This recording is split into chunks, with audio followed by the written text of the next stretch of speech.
খুব গরম পড়েছে আর পারাই যাচ্ছে না। তোমরা জল খাচ্ছ তো বেশি করে? হ্যাঁ, আমি অনেক অনেক জল খাচ্ছি। জানো তো, মিররের উপর যে ফ্লাওয়ারগুলো করেছিলাম ক্লে দিয়ে, ওগুলো না কয়েকটা খুলে গেছে, খুব কষ্ট হচ্ছিল।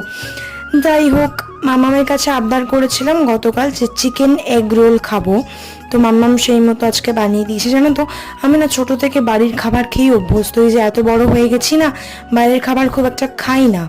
তার কারণ আমার স্যুট করে না বলতে পারো। আমার আবার অ্যাসিডিটির প্রবলেম রয়েছে, বাইরের খাবার একটু বেশি খেয়ে ফেললেই শরীর খারাপ করে।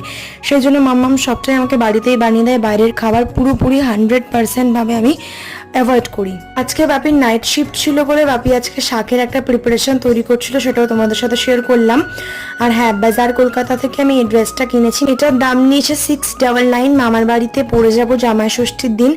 আজকে মাম্মামের তৈরি চিকেন আর বাপির তৈরি শাকের এই প্রিপারেশনটা ছিল। বিকেলে কয়েকটা শশা খেতে খেতে টিভিতে মোদিজির শপথ নেওয়া দেখছিলাম, তো সাবস্ক্রাইব করে দিও।